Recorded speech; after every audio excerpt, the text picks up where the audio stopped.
They gave me the coveted slot, follow the Secretary of State, on the same subject. Everybody wanted that slot, but I got that slot. So that's really a privilege, and I'm grateful forever for that. Do we have time for questions? Yeah, exactly. Yeah. You having a good session so far? Pretty cool, this Hoover institution. After waiting for 33 years at Princeton, I finally got here myself. Yes, no joke. All right, let's see what we're going to talk about with you today. I'm going to try for 5 bullet points. Actually, we'll do 4 bullet points because I tend not to be as brief as necessary. One will be the terms on which we debate, the terms of debate. The second will be on reality over wishful thinking. I know it's hard to get to reality over wishful thinking, but we're going to do our best. The third is going to be about choosing your history wisely. And the fourth is going to be called Do Not Become Like Them. Okay, so let's start with the first one, the terms of debate. If you accept the terms of debate that are imposed on you, you have a hard time winning those debates. One of the most important things in any analytical exercise is to try yourself to define the terms of debate, not to accept what's imposed on you. Let's take a couple of terms that are really widespread, and let's see what kind of rubbish they are. Global South. Global South is a ubiquitous term. How many people live in the Global South geographically?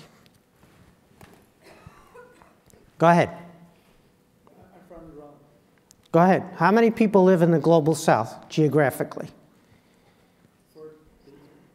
That's right. 850 million people. 12% of the world population lives south of the equator. 12%. 88% live north of the equator. The Global South is a fiction.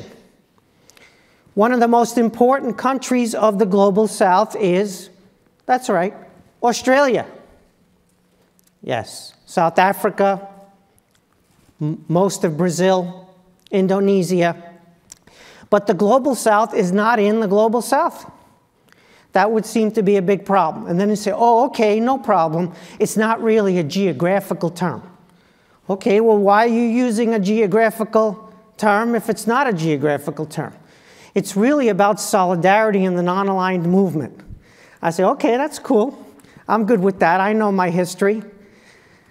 What type of solidarity does Iran have, for example, with, oh, let's say, Australia?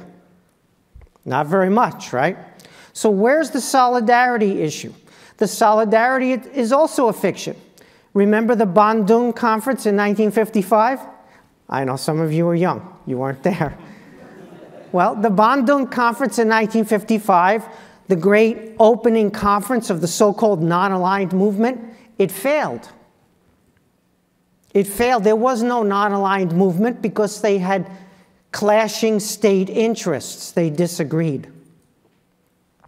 The solidarity of the Global South is, I call something that doesn't exist the Global South, and I assign myself the right to speak on their behalf. And then it's 4 billion or it's 6 billion or whatever it'll be.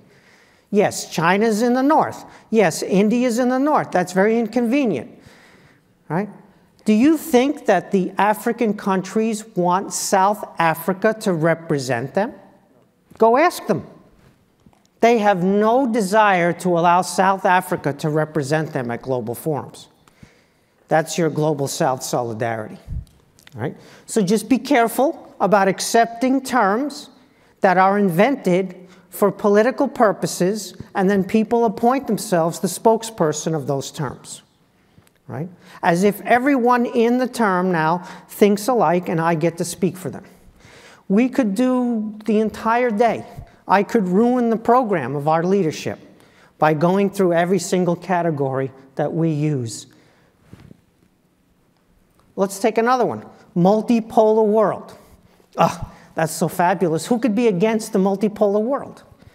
Right? No one country should be in charge. It should be a multipolar world. Right? Isn't that better? Okay. What do the Chinese and the Russians mean when they say multipolar world? Do they mean that everybody gets to choose and it's a free and open, non-hierarchical sphere of influence where you can be sovereign? Or do they mean that small countries don't have sovereignty, especially if they're in their neighborhood, and their pole is going to be controlled by them and it's going to be coercive? And so when we talk about multipolar world, they have a different understanding of what a pole is from what we do. So when we say multipolar world in a positive sense and we align with that category, we're doing the bidding of Russian and Chinese propaganda unwittingly. We could go, as I said, we could keep going. This is just my first point. Asian values, you know that one? Asian values, that's another beauty. Oh, you know, you Westerners trying to impose yourselves on us. We have our own values, Asian values, and get used to it. The West is not dominant anymore. I say, oh, okay, Asian values, I'm good with Asian values. You mean Japan? Because I align really well with the values and institutions in Japan. Do you mean South Korea? Do you mean Taiwan? No, that's not what they mean by Asian values. What they mean by Asian values is, once again, something that's invented that's not shared across Asia. All right, you get the point, right? We don't do rubbish categories. We refuse those terms of the debate. For us, we're going to redefine the terms. They're going to be empirical, and they're going to align with reality, and we're going to be able to win the debate as a result of that. You never say to a person when they tell you something, I disagree. I have my own opinion. Oh, you know, you hold to your opinion, I hold to my opinion. Right? This is not the English department. Okay? What you say is, what's the evidence for that? What's the evidence for that? You don't like what I'm saying? What's the evidence for that? That's your question. The more you can talk about evidence, the more you can talk about evidence-based analysis, the stronger you're going to be as analysts. Okay, so the terms of the debate and getting onto evidence. We won't do the Asian century, although you know what, the Asian century, it's real. That's the one that's real. But the Asian century is happening in the United States. That's right.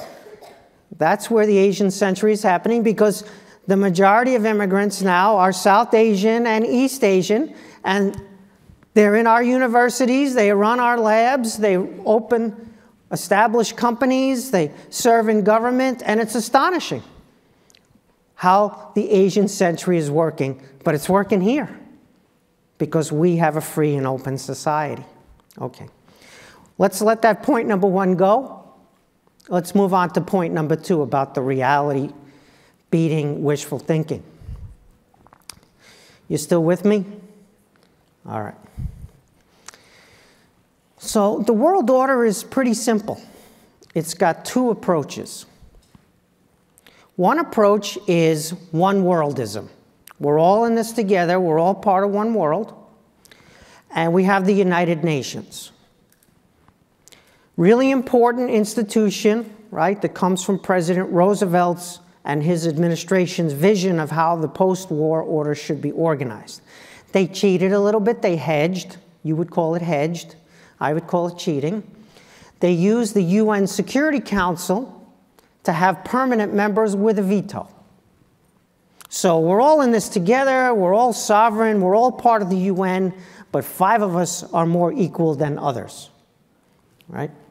Okay, and one of those is China, because Roosevelt, the genius that he was, promoted China into the ranks of veto powers in 1945, beginning the tradition of America deciding that it was not going to understand China, but was going to promote it into a global role so that it could do what it wanted. Okay. Now, at the time, it was Taiwan, but then we fixed that. We did that. Okay, so the UN, the one worldism, we're all in this together with the little hedge of the Security Council. That's one version of organizing the world.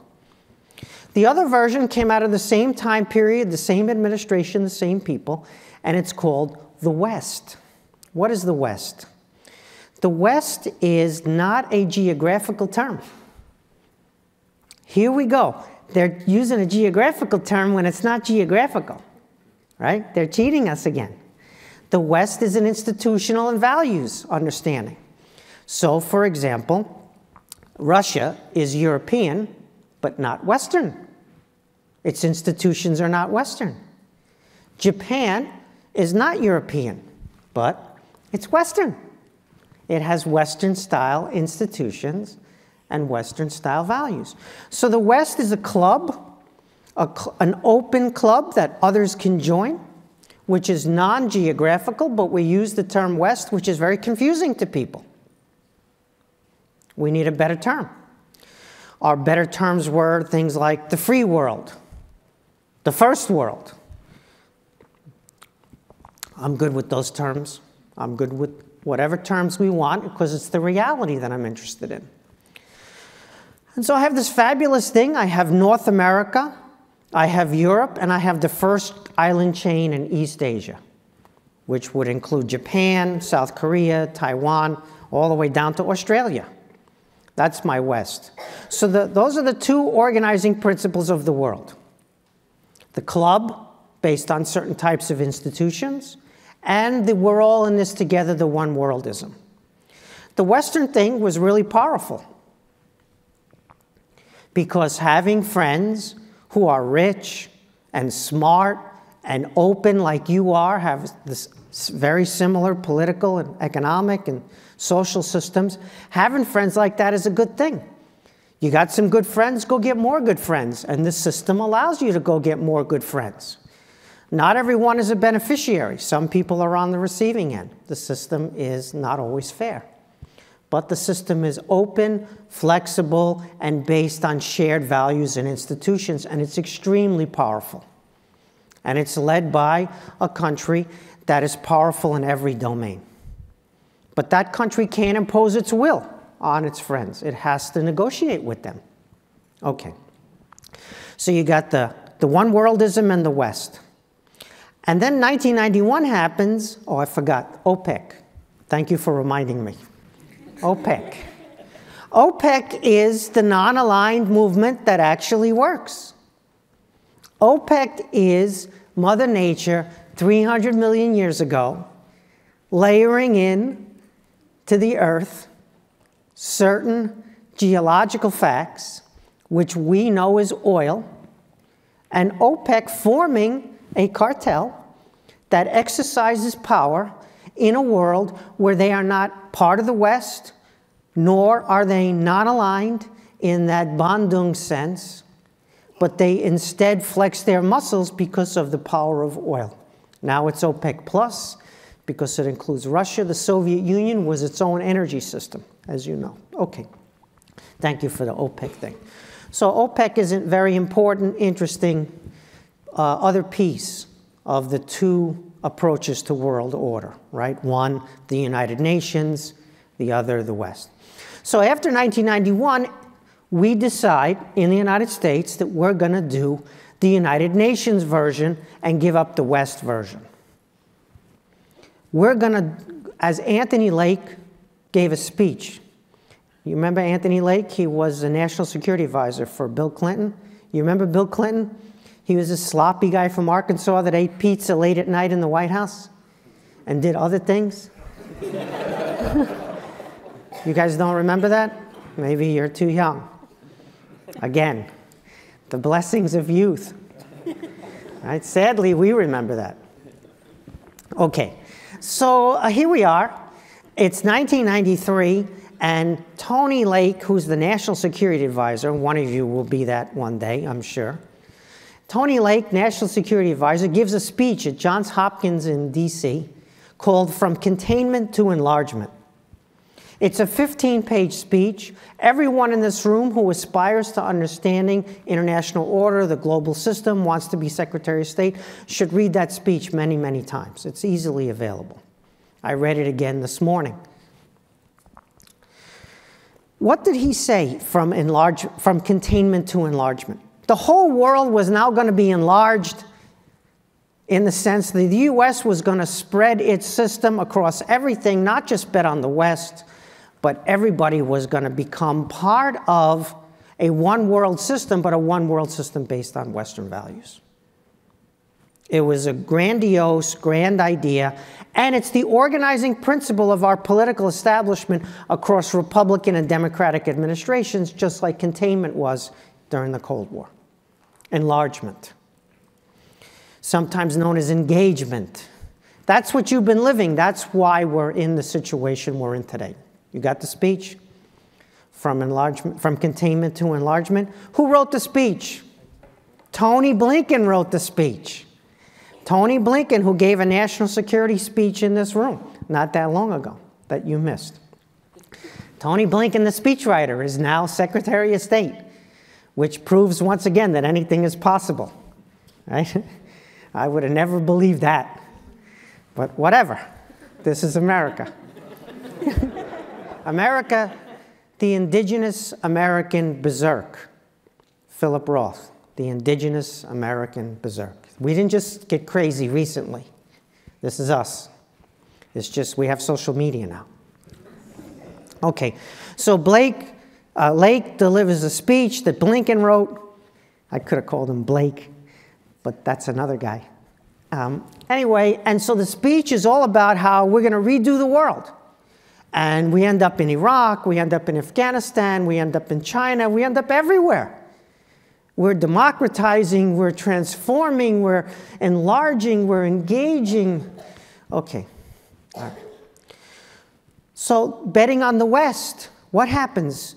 The Putin guy does the thing in Ukraine, and it turns out it's about the West. It turns out it's about the transatlanticism. It turns out it's about Germany and the European Union and Canada, and it turns out it's about Japan and South Korea and Taiwan, and oh yeah, that's what's powerful. Those are our friends. That's how the world works. That's what you bet on. Okay, you're going to have the Africa story right after mine, and so I'm not going to wade into that territory. You got an expert going to talk about Africa. You'll notice, right, this is typical Hoover, identity politics. We got accomplished black woman gives the opening speech. We got an accomplished black woman gives the third speech, and so they got to do identity politics and find some white guy to balance in between the two accomplished black women speakers. But whatever, that's just the Hoover Institution on our identity politics. Okay. So yeah, so the West is a really good idea. And when it's open, when there's opportunity at home and opportunity abroad, the system works. That's how freedom was enlarged until we got onto the enlargement thing, which diminished freedom. Okay. Point number 3. So reality, wishful thinking. That was point number 2 in case you missed it. Now we're on to point number 3. What did I say point number 3 was going to be? Choose your history wisely. There's 2 forms of power in the world, and they're very, very different. And one form of power is land-based, Eurasian Empire. And that form of power looks like this: autocratic government, sometimes even tyranny. Looks like extortion instead of trade. Looks like a big land army. Looks like threatening its neighbors because it's on land and it's exposed. And that kind of power, that version of land power, is the dominant version of power throughout history. But then there's another kind of power which rises late in the game, early for you guys because it's before you're born, but late in the game in terms of historical tendencies, and that's maritime power, which is about limited government. It's about trade. It's about navies. It's about enlarging the pie. It's about win-win. It's about open access, open seas, and open everything if possible, right? And that form of power, it actually starts with the Spanish Empire. Remember the sun never sets on the British Empire? That was Spain. They had that first. The British stole that. The British stole a lot of things, but they stole that. So Spain, it didn't work because they had the autocratic, not the limited government. And along come the Dutch, and the Dutch do this better. And the Netherlands in the 17th century are an unbelievable story of maritime power. Tiny little country, underwater. The country's underwater. It's below sea level in many places. And yet, it invents modern commerce for the most part. The British come along, and they're looking at the Dutch, and they say, this is a good racket they have here. Let's get in on this. And the British do an even better version. The British are a little bit better than the Dutch, and the British end up forming the world in which we live, which is a world based upon maritime power, limited government, trade, and the Navy, where openness and access is the story rather than closed defensiveness, land army, land borders. British don't really have a land army. You need a land army? Go partner with one of those Eurasian land empires. Go to war with them and use them as your land army, right? That's how you keep costs low, including human costs. Okay. So the United States begins, as you know, as a land power, a land empire, crossing this gigantic continent, right? If you've read the the recent Hemelainen book on the survival of the Native American empires, right? Indigenous empires in America. It's Rewrite the History of America for You. It's one of the great books that I've read. I read a lot of books, more than 120 books a year on average, and that's the best book I've read in the last couple of years, maybe in the last decade. But anyway, there's a story of America, which we know poorly, moving across the land empire and creating a kind of land story. But it then discovers that it's in this cool place.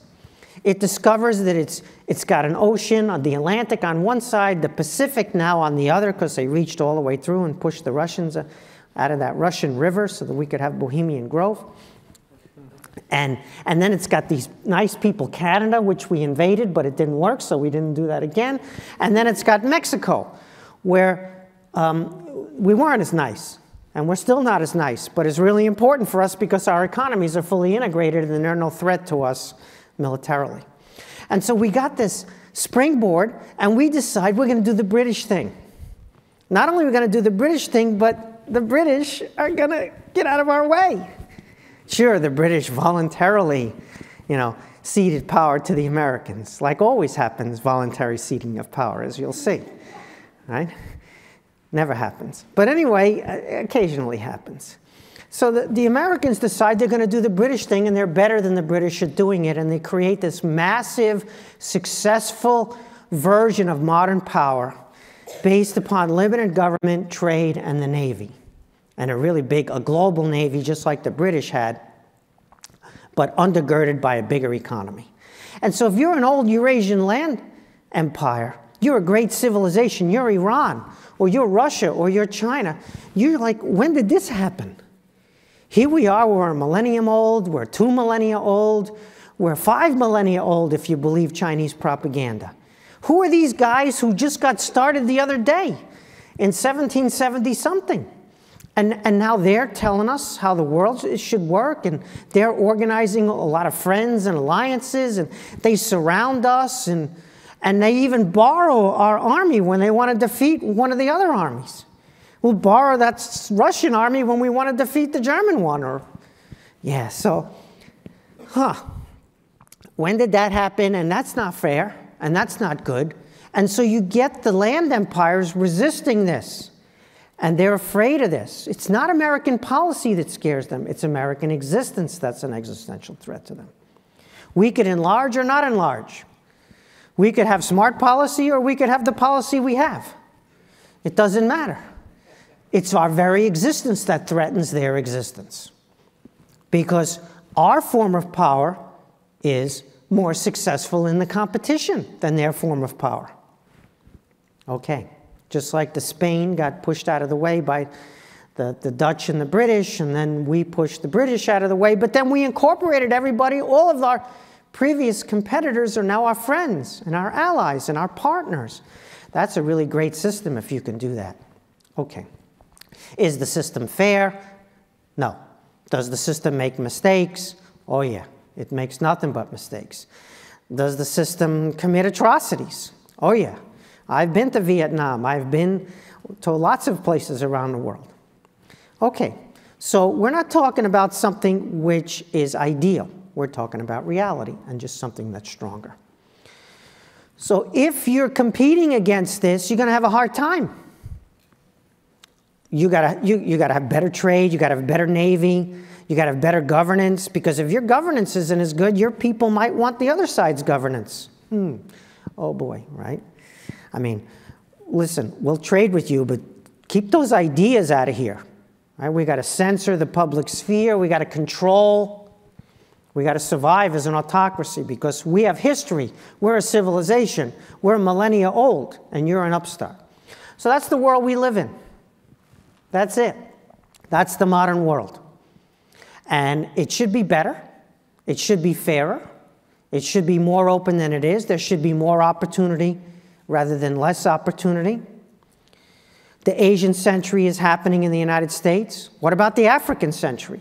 That should also happen in the United States, but even more importantly inside Europe. They're desperate for all the talent that's being born and coming on board in Africa. Okay. Point number 4, and we'll close this out. Remember point number 4? Do not become like them. Do not become like them. You think, you got to compete against these autocracies, and they have censorship, they have control, they got industrial policy, they got all sorts of stuff, these tools that you don't normally use. Do not become like them. That's George Kennan. Of all the stuff George Kennan wrote, the most important thing he wrote in that infamous article that no one reads anymore about that launched containment, about the way we should oppose the Soviet Union's power in the world.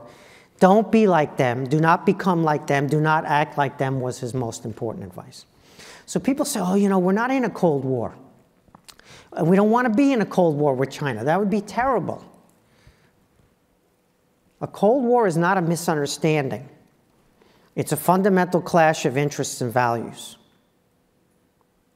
That's the first thing.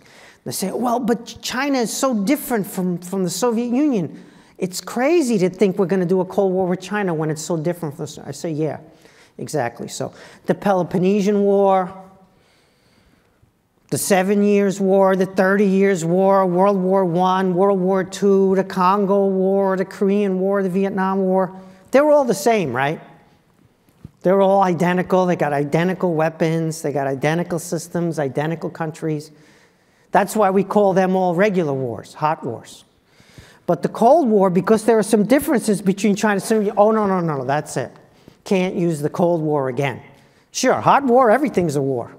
But Cold War, no. That'd be wrong. That'd be incorrect.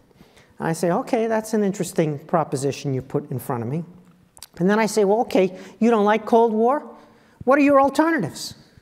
What are you going to do instead? What are the alternatives to Cold War? Because we live in the real world. It may seem we don't live in the real world here at Stanford. It may feel like we don't live in the real world here at Stanford. What are the alternatives to Cold War? Well, hot war. Hot war is the most important alternative to Cold War. You like hot war? I don't like hot war. 55 million people died in World War II, which was a multiple of World War I's deaths. What's World War III going to look like? A multiple of 55 million. I don't want to go anywhere near that. So if Cold War is an alternative to hot war, sign me up. What are the other alternatives? Capitulation. Capitulation is always an alternative, right? Most of our political class Capitulation is their way of life. Capitulation is no good for me. I got to live on the planet with China. I got to share the planet with China. But on what terms am I going to share the planet with China? What are the terms of sharing? Don't tell me you got to share the planet. I know the ocean is wet. I know that already. But what are the terms of sharing the planet? So I don't want capitulation. I don't want hot war. What else do I have? Run through the list of things I got. Pygmalion. I got Pygmalion. You know what Pygmalion is?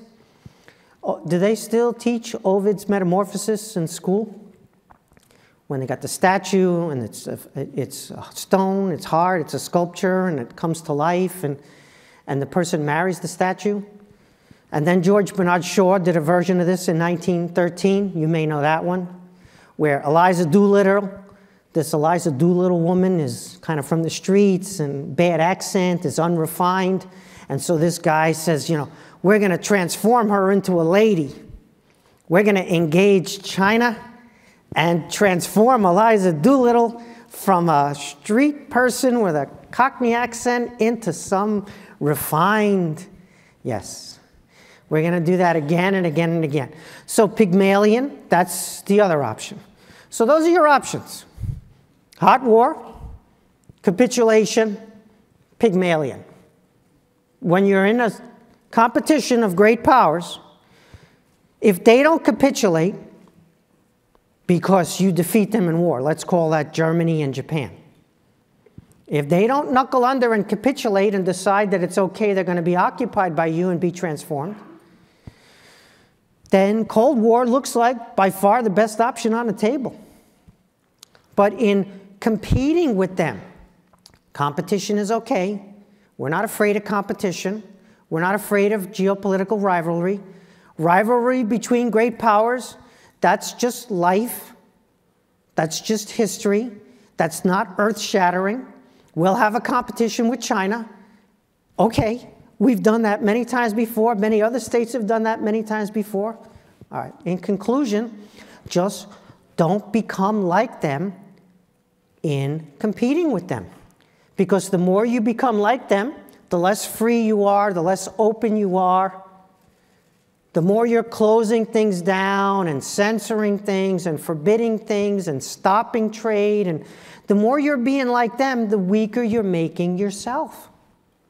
But they're afraid of you because of those strengths that you have, those attributes that you have. So when they have a Confucius Institute at Stanford, and they're using it for surveillance on Chinese students, and they're using it for maybe other things, and you say, oh, we got to close this thing down. You say, what? This is America. We don't close it down. You open a free Confucius Institute across the street, and you say, we love Confucius. We're pro-China. And you want to come? Communist Party members also welcome to our Confucius Institute across the street. That's how you win these things. Do not become like them. Okay, thank you for your attention.